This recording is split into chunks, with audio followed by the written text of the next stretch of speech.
Assalamu alaykum, qandoqlar, yaxshimi? Alloh salomat qilsin inshaalloh. Men bugun eng oddiy, eng yeyishlik bo'lgan bir pastin tatliq tunishtirmoqchi. Men odatda o'zim shokolad yoqtirmayman, ammo buni qilgandan keyin shokoladni yaxshi ko'rdim. Amaliyotda men shokolad yaxshi ko'rmaydim. Oldi bilan qozonimizga bir su stakan shakar, men bir çay bardağından azroq un qildim, normal tamoq etadigan un. Unimizni qo'ydim. Andan keyin men buni og'zini hozir ochdim. Kakao bir paket. Bu azroq chiqdi zaten. Bir paket 4 qo'shiq, 5 qo'shiq atrofida ishlasanglar bo'ldi. Bir paketning hammani qo'ydim.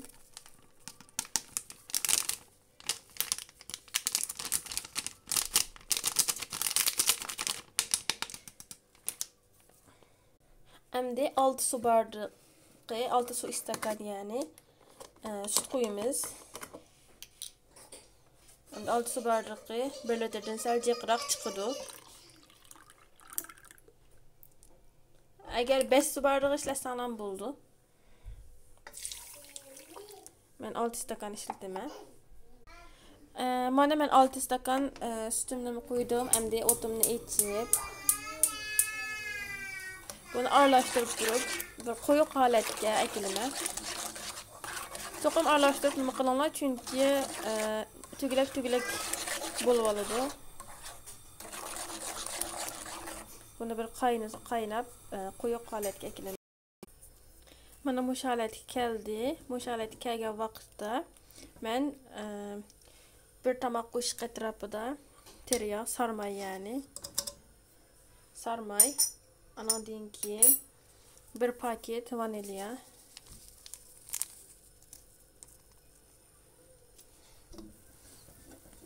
bularni yaxshi bir aralashtirib olaman.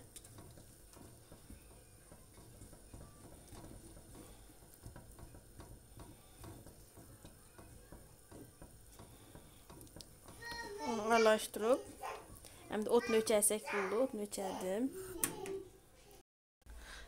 Endi biz men şu bisküvit ishlatdim. Shundan tuzib olamiz. Hepimiz ha.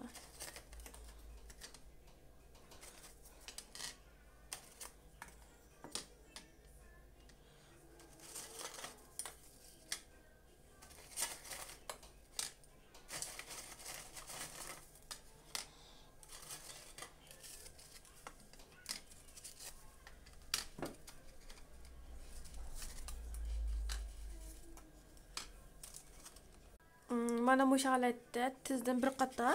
Mat azroq yirib beka qoldi meniki nima misal cho'ng bo'lganlik uchun bu biskvitlarni o'chitib qilib bitdim.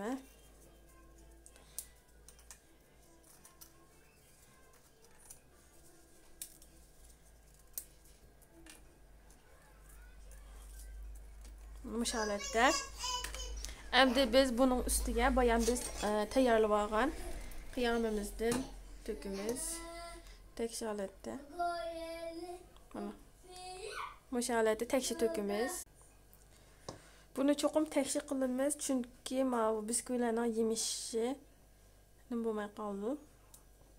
Yaxshi chiqmay qoldi.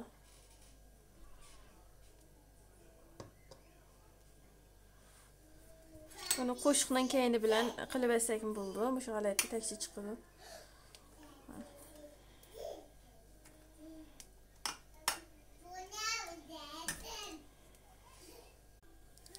Mana bu holatda men bir qatorni qilib bo'ldim hozir.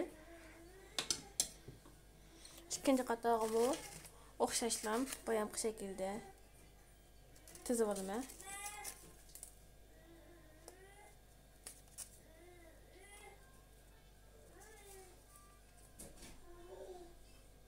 Mana ikkinchi qatorni bu holatda tizib oldim. Yana boyamqi tayyorlab olgan aralashmamizdan to'kimiz.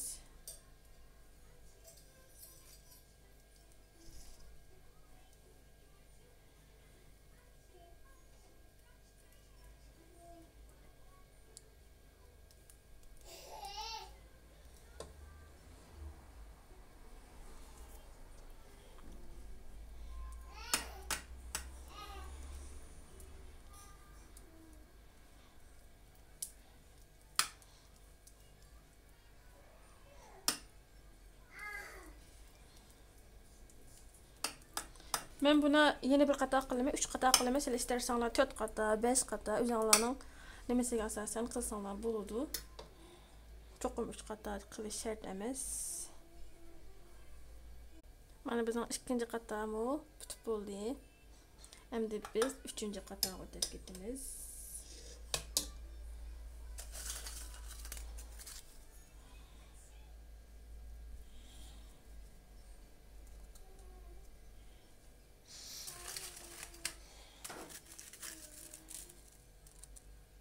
Mana men 3-chi qatarim bu holatda bo'ldi.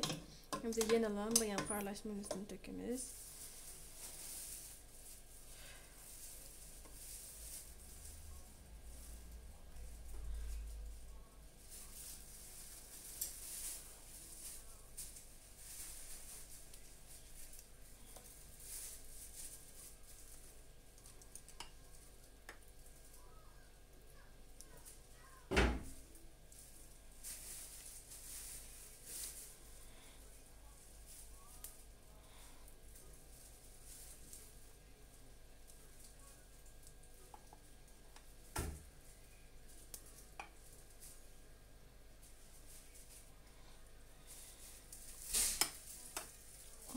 Qarab baxsam, mening biskvitim eşib qaldı. Azraq bunundan eşib qaldı, tayyorlagan sos eşib qaldı. Şunu men 4 qata qilib etay deb o'yladim. Mana men 4-chi qatarimni tayyor qildim. Zaten bu qancha qatsani jiq bo'lsa, shuncha ko'rkam chiqadi.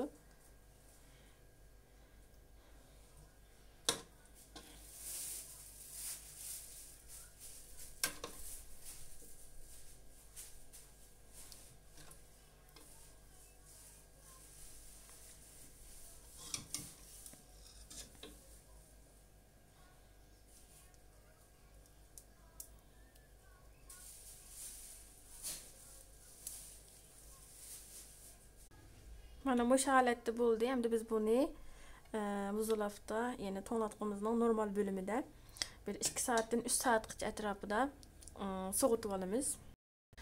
Endi bizning tayyorlaganimiz sovuqlashsin. Biz biskvitdan yana o'xshashlam buni bir paketni 10 holatda qilib olamiz. Sovuqlashsin, buni 10 holatga ekilib olishtiraylik.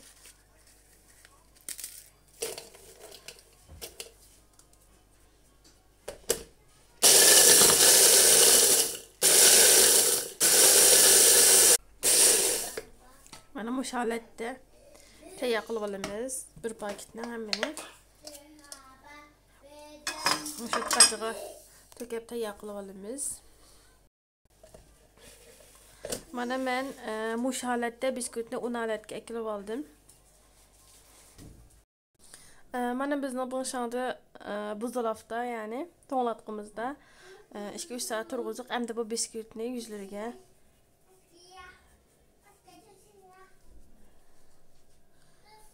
bisküvit çeçimiz.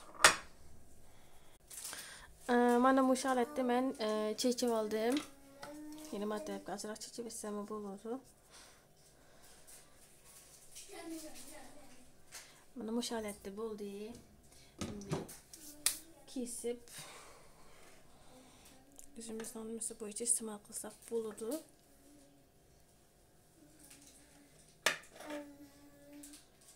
O'zinglar qanchalik cho'ng kichikligini o'zinglar belgilab.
bu şekilde buldu.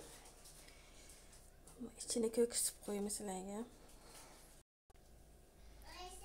Mana köylüğünler bu halette. Mana bu halette şutçilik, yiyişlik buldu. Sınap baksanlar buldu inşallah.